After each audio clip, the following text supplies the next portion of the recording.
पनि आयोग र समितिले दिएको चाहिँ नि अनुसन्धानको रिपोर्टहरू खुल्या छ एक पाना पनि, ल भन्नुहोस् त।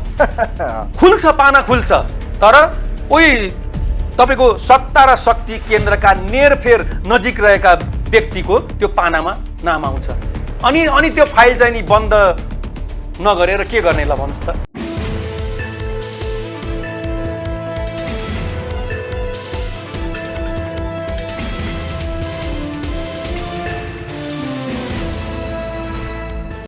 नमस्कार दर्शकवृन्द, यहाँहरूलाई हार्दिक स्वागत गर्न चाहन्छु।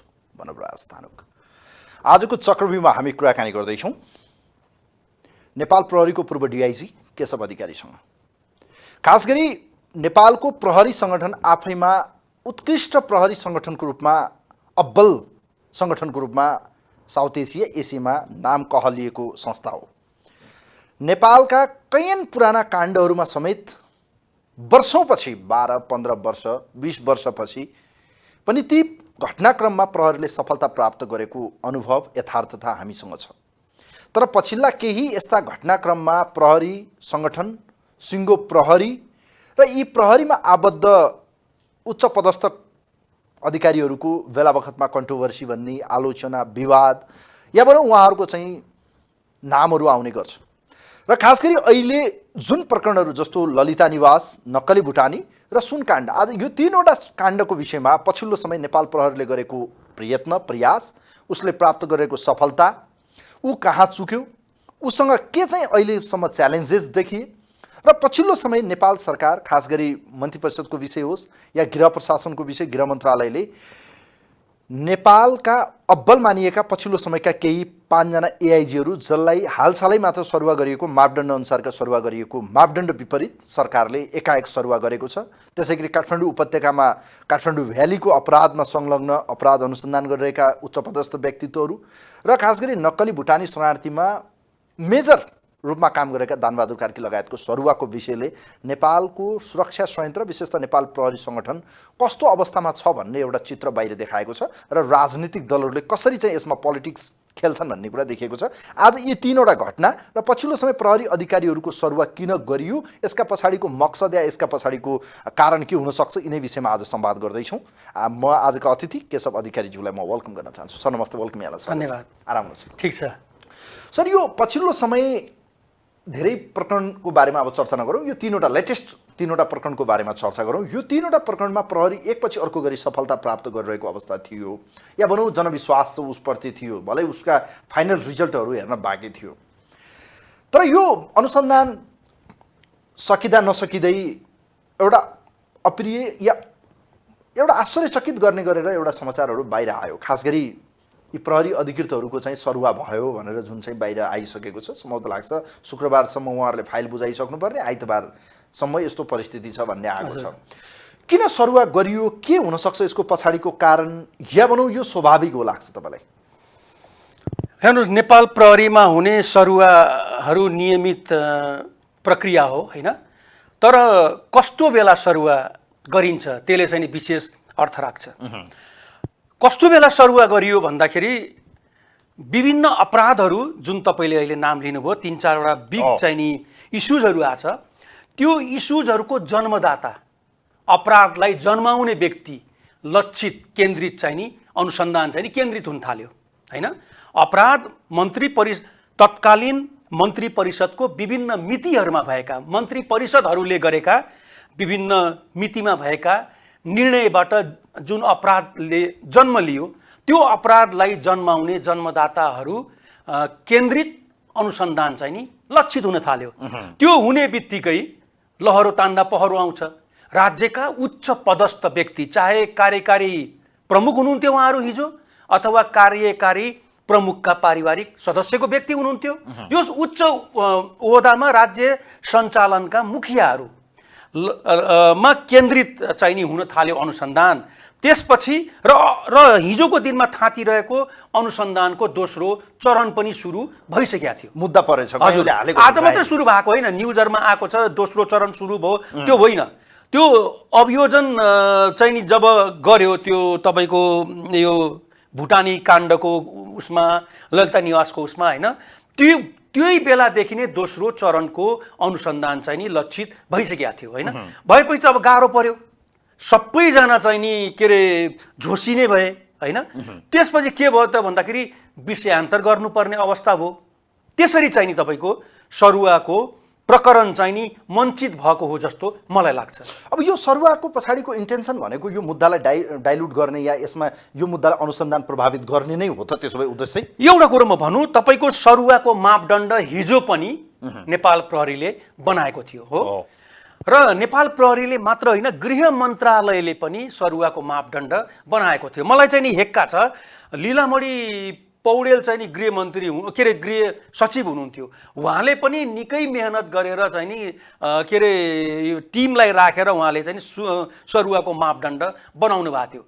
तालुक मन्त्रालयले नै बनाएको मापदण्ड चाहिँ नि कार्यान्वयन नहुने यो मुलुकमा तपाईँको नेपाल प्रहरीको प्रहरी महानिरीक्षकको अध्यक्षतामा बनेको सरुवा मापदण्डको कुनै तपाईँको चाहिँ महत्त्व हुन्छ होइन।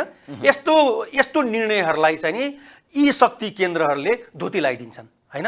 बनेको त हो त यो अहिलेको सरुवा त्यसो भए सङ्गठनबाट होइन, यो राजनीतिक प्रेसरबाटै हो। म तपाईँलाई म भन्दैछु, अहिले जो व्यक्तिहरूको सरुवा चाहिँ नि हुनेवाला छ नि, ती व्यक्तिहरूलाई सरुवा गर्नुपर्ने कारण चाहिँ नि आउनुपर्ने होइन, भन्नुपर्ने होइन।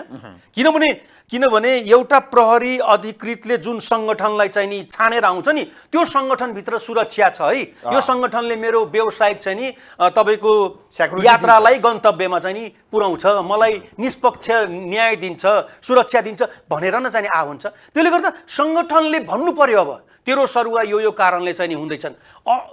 अरू अधिकृतहरू जो चाहिँ नि त्यो ठाउँमा जानको लागि क्षमतावान अधिकृतहरू बसेका छन्, तिनको मनोबल चाहिँ के होला ल भन्नुहोस् त होइन। त्यो त गाह्रो पर्छ नि। त्यसले उहाँ त के त गल्ती गरे हुनु पर्यो। अहिले त तपाईँको मिडिया, यो सामाजिक सञ्जाल र मिडिया त यति सशक्त छ, सबै कुराहरू चाहिँ खोजी सतहमा ल्याउँछ। उनीहरूको गल्ती के भयो त भन्दाखेरि भिभिआइपी लक्षित चाहिँ नि अनुसन्धान मा चाहिँ नि ऊ चाहिँ मुभ भयो, त्यही हो त। नभए चाहिँ त 4 महिना 4.5 महिना 7 महिनामा कारण त दिनु पर्ला नि त होइन। एउटा तपाईँको क्याबिनेटको सदस्य चाहिँ नि तलमाथि मर्यादा क्रम मिलेन भनेर चाहिँ नि घरमा बस्नुहुन्छ उहाँहरू, मिनिस्टर 7 दिनसम्म मन्त्रालयमा आउनुहुन्न होइन। उहाँहरूलाई चाहिँ नि अन्याय चाहिँ नि फिल हुने, अनि त्यो प्रहरी सङ्गठनमा काम गर्ने कर्मचारीलाई हुन्न। त्यसले गर्दा मलाई त के लाग्छ भन्दाखेरि यस्ता चाहिँ नि खालका क्रियाकलाप सरकारले गर्न थाल्यो भने, हिजो इमान्दारिता देखायो, जुन मुद्दाको अनुसन्धान गर भनेर प्रहरीलाई ग्रिन सिग्नल दिएर चाहिँ नि एउटा सघायो नि, अब त चाहिँ नि संशयको दायरामा आयो। अब त यो त चाहिँ नि तपाईँको ढोङ रहेछ भन्ने कुरा त आयो नि त होइन। सबैले चाहिँ सोध्ने, किनभने बिना कारण त प्रहरी अधिकृतलाई सरुवाको मापदण्ड हो कारवाही गर्नुपर्छ। उसले चाहिँ नि व्यावसायिक चाहिँ नि के अरे जिम्मेवारी निभाउन सकेन, कमानमा चाहिँ नि खुकुलो भयो त्यो मान्छे होइन। अनि तपाईँको आर्थिक हिसाबले चाहिँ नि अपारदर्शी भयो, हटाउनु ठिक छ, तर काम गरिरहेछ, कुनै खोट चाहिँ नि देखिया छैन। मैले यही व्यक्ति भन्न चाहेको होइन, समग्रमा भन्न खोजेको। त्यसले गर्दा अहिलेको चाहिँ नि सरुवाले मुद्दा चाहिँ नि प्रभावित हुने प्रबल सम्भावना मैले देखेँ। यो नेपाली समाजमा एउटा उखान जस्तै भयो नि त, त्यसो भए छोरी कुटेर बुहारी तर्साउने एकदम त्यही होइन त अब यो भएको अहिले। नवराजी हेर्नुहोस् है, यसले त तपाईँको राम्रो सन्देश दिन्न। यो त के हुन थाल्यो भन्दाखेरि अपराध गर, राजनीति कुनै पनि दलमा प्रवेश गर। त्यो भनेको के भन्दाखेरि के अरे अपराध गर्ने लाइसेन्स प्राप्त गर्नु सरह हुन थाल्यो, हो कि होइन भन्नुहोस् त। अहिले यो भयो भने त अपराध त बढ्दैन। आजको पनि मैले न्युजमा हेरेको थिएँ, गत वर्षको भन्दा चाहिँ यो वर्ष करिब 20% भन्दा अपराध बढिरहेछ, अपराध बढ्यो। हामीले हेर्नुहोस् है, उहाँहरूले जिम्मेवार व्यक्तिले अपराध अनुसन्धानको क्षेत्रमा काम गर्ने कर्मचारीहरूको तपाईँको अफिसियली लेआउट चाहिँ के छ, अफिसियल लेआउट चाहिँ के छ, साधन छ कि छैन, सुविधा के अरे स्रोत साधन छ छैन, अनुसन्धान गर्ने विज्ञ चाहिँ टिम छ छैन, यो चाहिँ नि हेर्दैन। हेर्नुहोस् है, हामीले सर्भिस चाहिँ नि छोड्दाखेरि अनुसन्धानको क्षेत्रमा काम गर्ने टोटल जनशक्तिको तपाईँको 5% चाहिँ नि अपराध अनुसन्धानको क्षेत्रमा काम गर्ने चाहिँ नि जनशक्ति थियो। आज मैले न्युज पढेको त्यो त 1% चाहिँ कम भएर छ।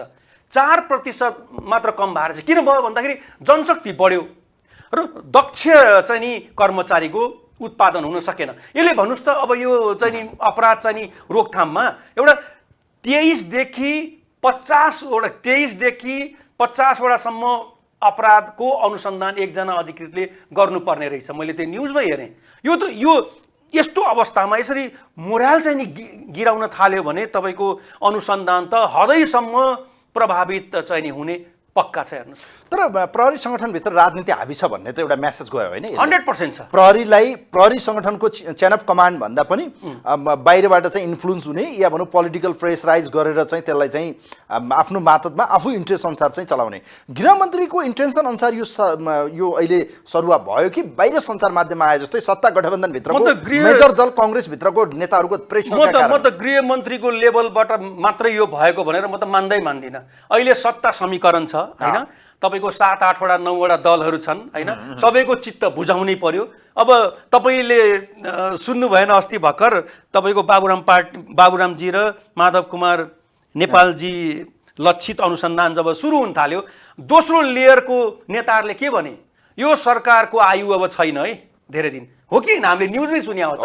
यसरी नै सजिलोसँग बुझ्न सकिन्छ अहिलेको सिटिङ प्राइम मिनिस्टर को पनि रोल चाहिँ नि होला जस्तो मलाई चाहिँ लाग्दैन। ग्रिन सिग्नल दिनमा उहाँको रोल होला, तर चाहिँ नि नेपथ्यमा अन्य चाहिँ नि विशिष्ट महानुभावको भूमिका चाहिँ नि यो सरुवामा चाहिँ नि ग्राह्य भयो जस्तो मलाई लाग्छ। अब नि गृहमन्त्री किन बसिरहनु भएको छ त? उहाँले अब आफ्नो नचल्ने सत्ता गठबन्धनमा अरूको सुन्ने, अनि उहाँले भन्नु भएको छ म कसैलाई छोड्दिनँ, म प्रहरीलाई निष्पक्ष काम गर्ने वातावरण दिएको छु भनेर उहाँले भनिरहनु भएको छ। तर फेरि अर्कोतिर यो किसिमका घटनाले उहाँलाई त अलिकति कहीँ न कहीँ नैतिक रूपमा त या भनौँ उहाँको कार्यक्षमता या उहाँको कार्यशैलीप्रति प्रश्न गर्ने ठाउँ आउँछ कि आउँदैन? हो, मैले तपाईँहरूसँगै विभिन्न समयमा बोलेको छु। गृहमन्त्री जीको यो अभूतपूर्व चाहिँ नि इमान्दारिता चाहिँ नि देखिएको यो 100% है। तर उहाँले यो लेभलको अनुसन्धानलाई सघाएको पहिलोचोटि हो। मैले पनि 29 वर्ष चाहिँ नि सेवा गरेँ होइन।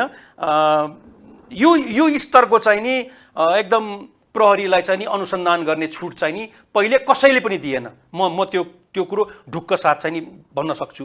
अहिले आएर केही दिन यता होइन, अब अनुसन्धानको चक्र चाहिँ नि पुरा नहुने अवस्था आयो होइन। जो व्यक्तिकै कारणबाट अपराधले जन्म लियो त्यहाँसम्म त जानु पर्यो नि। ल ठिक छ, दुवै देन प्राइम मिनिस्टरहरू होइन, उहाँहरूको नियत चाहिँ ठिक थियो होला होइन, नियत ठिक थियो होला, कर्मचारीले झुक्कायो होला, ल मानव एकछिन। तर अनुसन्धानको दायरामा त आइदिएको भए हुन्थ्यो। उहाँ त भोलि त उहाँहरू त पोलिटिक्सको उत्तरार्धमा हुनुहुन्छ।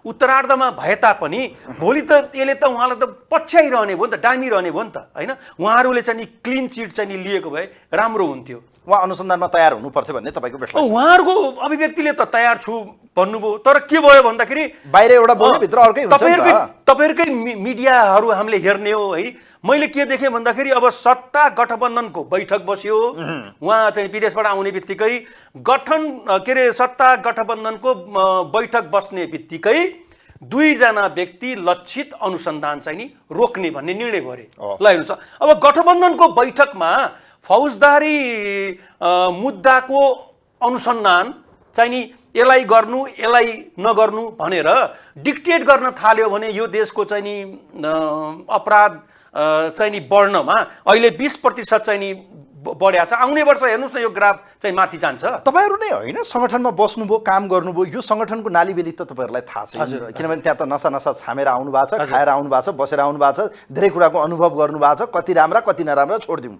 अधिकारी सर, मलाई एउटा जान्न चाहेको विषय, जस्तो तपाईँले अहिले कोट्याइरहेको विषय ललिता निवास जग्गा प्रकरणमा बाहिर आएको विषय र तपाईँले भनेअनुसार सत्ता गठबन्धनले चाहिँ एउटा किसिमको सहमति गर्यो उहाँहरू दुवैजनालाई बचाउने गरी, प्रहरीले महान्यायाधिवक्ता कार्यालयमा फाइल बुझाउँदैछ बाहिर आएको विषय विदाउट कुनै पनि बयान नलिकन, एकचोटि सोधपुछ पनि नगरेर। सम्भव त लाग्छ उहाँहरूको बयानसम्म त लिन्थ्यो होला भन्ने थियो, तर लिएन। किन प्रहरी चाहिँ यसरी यहाँनिर चुक्यो लाग्छ? ललिता निवास जग्गा प्रकरणमा यसको नीतिगत तहमा निर्णय गर्ने प्रधानमन्त्रीहरू क्याबिनेट स्तरबाट प्रधानमन्त्री निवास विस्तार गर्ने सवालमा होस् या चिकुन्सा चाहिँ गुठी तयार गर्ने सवालमा माधव नेपाल र बाबुराम भट्टराई, उहाँहरू दुवैजनालाई प्रहरीले किन चाहिँ बयान लिएन त? के हो त यसको पछाडि कारण? प्रहरीको ल्याकतले भ्याएन। सिधै म भन्छु पोलिटिकल चाहिँ नि हस्तक्षेप भयो। सिआइबीले पनि सकेन। यो 100% मलाई त्यस्तो लाग्छ। त्यसमा सिआइबी कसले चलाएको छ त केशव अधिकारी छ? हेर्नुहोस्, सिआइबी भन्नुहोस् कि नक्सालाई भन्नुहोस् नि, होइन, राज्य व्यवस्थाको एउटा चाहिँ अङ्ग हो, होइन, राज्य व्यवस्थाको अङ्ग हो। सरकारको निर्देशनमा उसले काम गर्छ। त्यो पनि तपाईँको म तपाईँलाई भनौँ, सानो सानो चाहिँ नि अपराधीहरू, होइन, चाहे टोले गुन्डा भन्नुहोस्, चाहे चाहिँ नि विभिन्न जिल्लाहरूमा आतङ्क फैलाउने गुन्डाहरू भन्नुहोस्, होइन, सानो तिनो चाहिँ अपराध गर्ने व्यक्ति भन्नुहोस्, त्यस्ता व्यक्तिलाई चाहिँ नि कारवाही गरेर अडान लिने चाहिँ नि प्रहरी उपरीक्षक डिएसपीहरू, जिल्ला इन्चार्जहरू सरुवा भएको छन् पोलिटिकल दबावले। यो त कुन तहको होला भन्नुहोस् त? हिजो राज्य सञ्चालन गरेका व्यक्ति लक्षित हो नि यो मुद्दा त, होइन? अनि हरेक कुरा एउटा कुरा के हुन्छ भने म तपाईँलाई भनौँ, नेपालभित्र घट्ने घटनाहरूको तपाईँको प्रत्येक दिन चाहिँ नि आइजी साहबले, प्रहरी महानिरीक्षकले गृहमन्त्रीलाई रिपोर्टिङ गर्नुपर्छ प्रत्येक दिन। भनेपछि यी मुद्दाको बारेमा पनि ब्रिफिङ हुन्छ, होइन? यो मुद्दाको स्ट्याटस चाहिँ तर यहाँ हेर्नुहोस् त तपाईँ, अदालतले गत साउन 22 गते यस उप चाहिँ फैसला गर्छ, एउटा आदेश जारी गर्छ, नीतिगत तहमा संलग्न व्यक्तिलाई पनि तिमी कानुनी कटघेरामा ल्याऊ, सोधपुछ गर, अनुसन्धान गर। अर्कोतिर चाहिँ करिब 2049 सालदेखि आजसम्म 143 भनिएको छ यो त्यहाँ रहेको रोपनी जमिन, होइन? यस विषयमा रहेर एउटा आयोग पनि गठन गरियो, शारदा प्रसाद तिर्तालको। त यो सबै के हो त फेरि? यो कानुनले भनेको कुरा नमान्ने, अदालतले गरेको कुरा नमान्ने, आयोगले गरेका कुराहरू नमान्ने, अनि प्रहरीलाई चाहिँ जनताले विश्वास गरिरहनु पर्ने, अनि भनिन्छ ओहो सिआइबीले गर्छ भनेर यहाँ चलाइरहेको छौँ हामीले। यसबाट के बुझ्ने त हामीले? कुनै पनि आयोग र समितिले दिएको चाहिँ नि अनुसन्धानको रिपोर्टहरू खुल्या छ एक पाना पनि? ल भन्नुहोस् त। पाना खुल्छ, तर उही तपाईँको सत्ता र शक्ति केन्द्रका नेरफेर नजिक रहेका व्यक्तिको त्यो पानामा नाम आउँछ। अनि त्यो फाइल चाहिँ नि बन्द नगरेर के गर्ने ल भन्नुहोस् त? एउटा मलाई भनिदिनुहोस् त, मैले पनि 29 वर्ष बिताएँ, एउटा पनि मुद्दाको चाहिँ नि त्यो के अरे समिति होस् कि आयोग होस् कि छानबिन गरेको चाहिँ नि प्रतिवेदन कार्यान्वयन भएको छैन। अब अहिले आवाज चाहिँ नि उठिरहेछ के अरे संसदीय समिति अथवा उच्च स्तरीय समिति। यसको के अर्थ रह्यो भने यो कहीँ पे निगाहे कहीँ पे निशाना हो कि जस्तो पनि मलाई चाहिँ नि लाग्छ। विषयान्तर गर्न हो कि अथवा चाहिँ नि यही कुरालाई चाहिँ आधार बनाएर आफ्ना संलग्न भएका व्यक्ति चाहिँ नि लाई सुरक्षा दिन हो कि एउटा दललाई मैले लक्षित होइन। यो सबै चाहिँ प्रहरीलाई भनिरहेको छु। प्रहरीले यहाँनिर अनुसन्धान गर्ने सवालमा सिआइबी त हजुर जनताको विश्वास आज सबै सङ्गठनले गरे पनि नगरे पनि सिआइबीले गर्छ है भन्ने पछिल्लै यी प्रकरणहरूले देखायो, होइन? सिआइबी एक्टिभ जस्तो देखियो। सिआइबीले गर्छ, अपराध अनुसन्धानको क्षेत्रमा अब्बल पनि छ, प्रहरीको एउटा जबरजस्त हाम्रो सङ्गठन हो, त्यसले गर्छ भन्ने। तर यो ललिता निवासमा सङ्गठन कहाँनिर चुक्यो सिआइबी? किन गरेन? यसले के मेसेज गयो त पब्लिकमा? होइन, पब्लिकमा त पब्लिकलाई थाहा छ। अब हेर्नुहोस् है, पब्लिकलाई थाहा छ। मैले बुझेसम्म मेरो पनि धेरै अन्तर्क्रियाहरू हुन्छ, किनभने हामी मिडियामा चाहिँ नि बोलिरहन्छौँ, होइन? त्यसले गर्दा धेरैले सोध्नुहुन्छ, जिज्ञासा, सर हामीलाई थाहा छ हजुरले आज बोल्नु भएको रहेछ यस्तो यस्तो, हामीलाई पनि थाहा छ त्यो कुरा भन्छन्। यति जागरुक छ क्या अहिले पनि चाहिँ नि ग्रिन सिग्नल चाहिँ नि दिदियोस् त। हेर्नुहोस् त, प्रहरीले यो भोलि अभियोजन लागेर गएपछि न्यायालयको कोर्टमा चाहिँ नि उहाँले चाहिँ नि अब जम्मै त्यो मिसिल हेरेर उहाँहरूले निर्णय गर्ने हो, होइन? ग्रिन सिग्नल मात्र दियोस् त। यो प्रकरण मात्र होइन, सुनको पनि प्रकरणको धेरै छिटो चाहिँ नालीबेली निकाल्छ। किनभने सबै अपराध धेरै वर्षदेखि थाँतिरहेका अपराधको क्राइम प्रोफाइलिङ गरेर बसिया छ। राजनीतिक दलहरूले हातखुट्टा बाँध्यो सिआइबीको। बाँध्यो, मलाई त त्यस्तै लाग्छ। हेर्नुहोस्, नभए किन होइन, उहाँहरू जो चाहिँ नि मुहानको रूपमा हुनुहुन्थ्यो नि, मैले अघि पनि भने उहाँहरूको नियत चाहिँ नि ठिक थियो होला, ठिक छ, म मान्छु, झुक्क्यायो होला कर्मचारीले, त्यो कुरा त क्लियर त गरिदिनु पर्थ्यो नि। अनुसन्धानको चक्र चाहिँ नि पुरा गरिदिनको लागि पनि उहाँले चाहिँ सहयोग चाहिँ नि गर्नु पर्थ्यो, है? तर उहाँहरू चाहिँ नि चुक्नु। त्यसो भए ललिता निवासको मास्टर माइन्डेडहरू भनेर चाहिँ जसलाई थुपारियो नि, मिनबहादुर गुरुङहरू हजुर या भरियाहरू या 2-4वटा चाहिँ तल्लो तहका सुब्बा सचिवहरूलाई समात्यो, तिनका टाउकोमा राख्नु ठिक हो या गलत हो त अनुसन्धानले?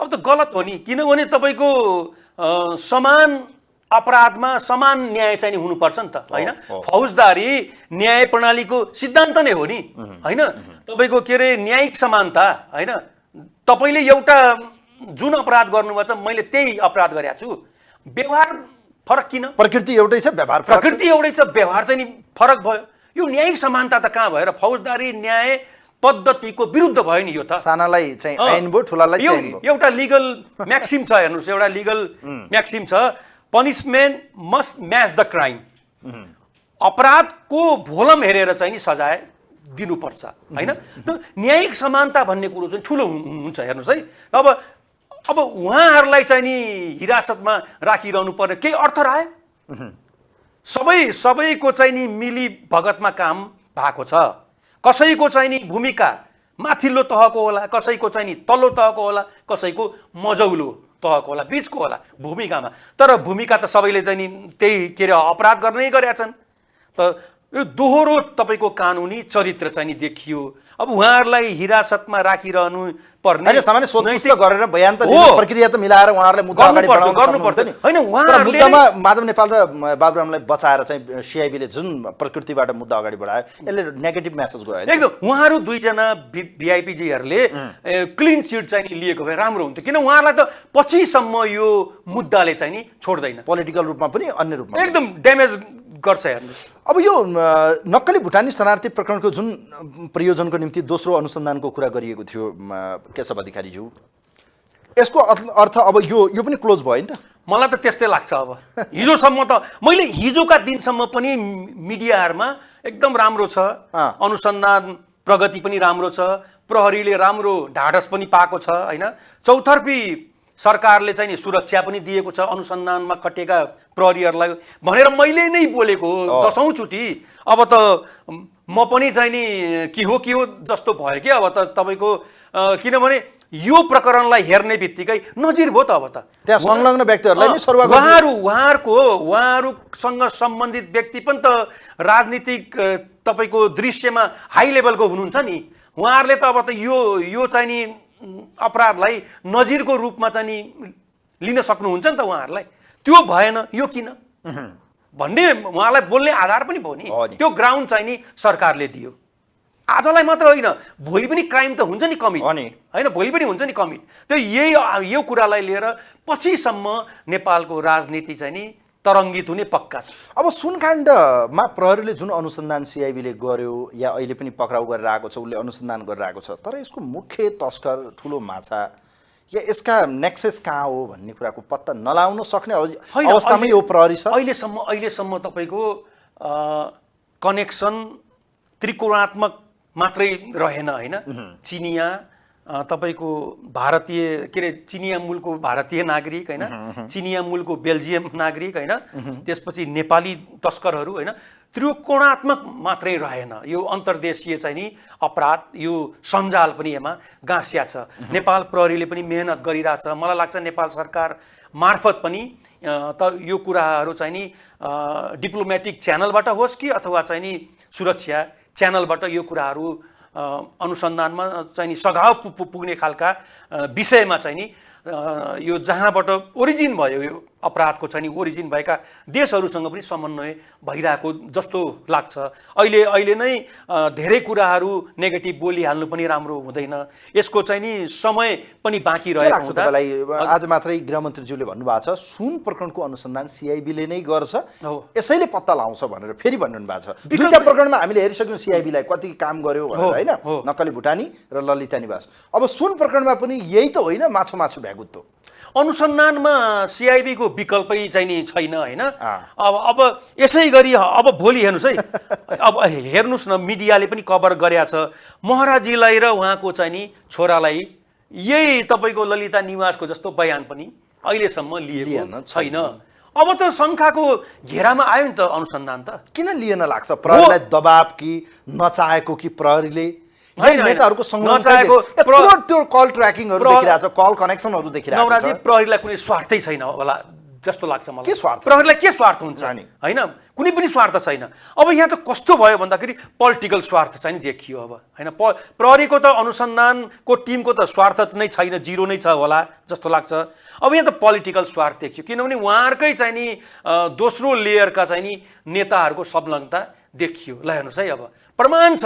हामी तपाईँ हामी चाहिँ नि ब्लड रिलेसन को व्यक्तिलाई पनि यो छोटो समयमा 200-250 चोटि कल हामी गर्दैनौँ, गर्छौँ। ब्लड रिलेसनको मान्छेलाई पनि हामी कल गर्दैनौँ। जब कि चाहिँ महाराजी र उहाँको छोराले फलफुलको व्यापारीसँग चाहिँ नि कल गर्नुभयो, यो त नेकेड आईले पनि देखिन्छ कि उहाँहरूको चाहिँ नि नियत राम्रो छैन।